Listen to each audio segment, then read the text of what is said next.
Welcome to Debian Mastery, Lesson 01, where we go from a fresh ISO to a working VM you'll actually keep using. By the end of this lesson, you'll have a hardened by default Debian box with LVM on LUKS, a non-root user, and SSH already answering. We'll cover 4 things: which installer flavor to grab, how to partition so it scales from laptop to fleet, the pre-seed file that turns this into one-command provisioning, and the 4-step rule that keeps you out of trouble. Though test before reboot. First decision, which ISO? Debian ships 3, and picking wrong costs you half an hour and a few gigabytes. Netinst is the default answer. About 700 megs, pulls fresh packages over the network, installs in 15 minutes on any host with internet.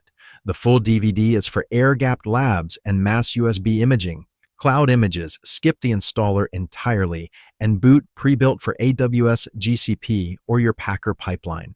For this course, we're on Netinst, and always verify the SHA2 files from siwadimage.debian.org, not some random mirror. With the ISO sorted, the next decision shapes the next 5 years of this host. How you slice the disk. The layout on screen is the one I reach for every time. A small EFI partition, an unencrypted 1 gig boot, and everything else inside Lux with LVM on top. That gives you full disk encryption, separate volumes for root, home, and swap, and the freedom to resize or snapshot whenever you want. Keep Yacht Home on its own volume and you can reinstall the OS in 10 minutes without ever touching user data. Once you've sliced the disk, you have to format those volumes. And here, the answer is almost as boring as the partition layout. XT4 wins by default, journaled, fast, recovers cleanly when the power dies mid-write. The other rows exist for real reasons, but specific ones. Beta RFs when you want snapshot and send backups, and we'll lean on that in Lesson 9. XFS when a single partition crosses into multi-terabyte database territory. XIFS for NAS-class storage hosts, with the caveat that it lives in contrib. For this VM, XT4 on top of LVM, the boring choice ages well. Now, everything we just decided. XT4 on LVM, the partition recipe, the user, the time zone. You only want to click those through once. After that, it's a text file. Pre-seed is Debian's quiet superpower, one config that answers every installer prompt, hosted on a web server, pulled in with a single kernel parameter at boot. The example below is a real working minimum. Locale, DHCP network, no root login, a pseudo user, and crypto partitioning with the atomic recipe. Boot the Netinst with auto URL pointing at it. Walk away, come back to a logged-in shell. That's how you go from 1 VM to 50 without losing an afternoon. But before you automate it, you should walk it once by hand, because pre-seed only makes sense when you've seen the screens it's answering. Here are the 10 steps, with the one right answer at each. Most are obvious. Locale English, so your logs read cleanly. A meaningful hostname, keyboard matched to the metal in front of you. The 3 that actually matter are 6, 8, and 9. Leave the root password empty so the installer builds you a proper pseudo user. Pick guided encrypted LVM for partitioning, and at software selection, take standard utilities plus SSH server, nothing else. Skip the desktop environment on a server unless you enjoy carrying around 1.5 GB of GNOME you'll never open. Installer finishes, you reboot, you log in, and now the real work starts. But it's short. 6 commands take you from blank prompt to usable host. Update and full upgrade first, then pull in the small kit you actually use every day.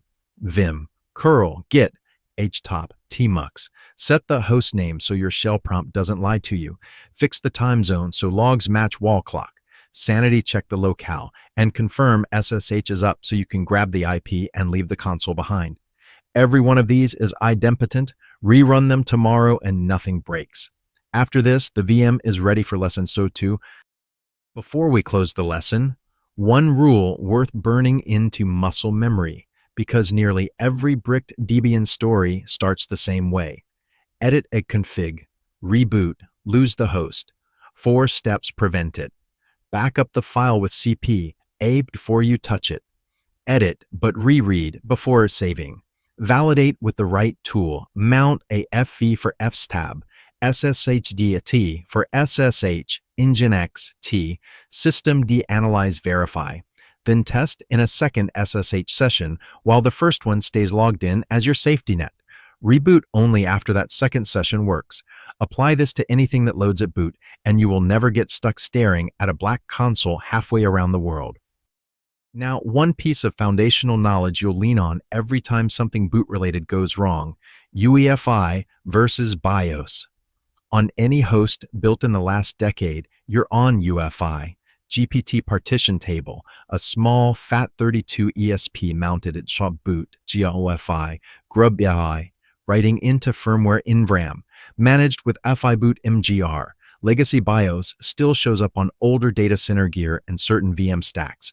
MBR, boot on any file system, grub PC, and a hard 2.2 terabyte disk ceiling. When in doubt, run the one-liner at the bottom. Test for ISIS file firmware FE, and the kernel tells you which world you're in. Knowing this saves you the day grub refuses to install. Before we close out the install lesson, here are 5 gotchas that have eaten real hours from real engineers. Missing firmware is the big one. Grab the unofficial with firmware netinst, and you skip the whole problem. Grub failures usually mean the wrong disk was picked. Drop into the installer shell and rerun grub install.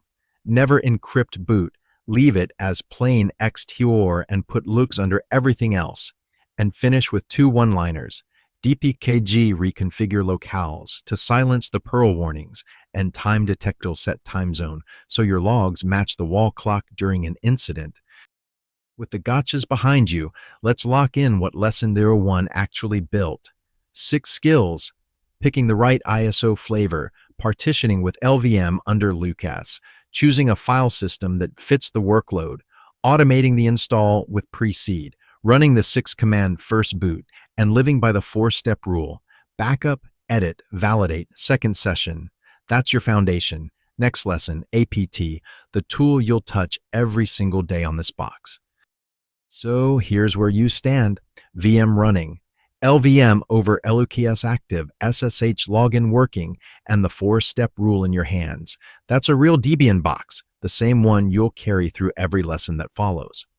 Lesson 02 is APT mastery, sources, list anatomy, the apt versus apt, get versus aptitude question, pinning and holds, and debseekin for CVE awareness on your actual install. Keep this VM running. I'll see you in Lesson 02.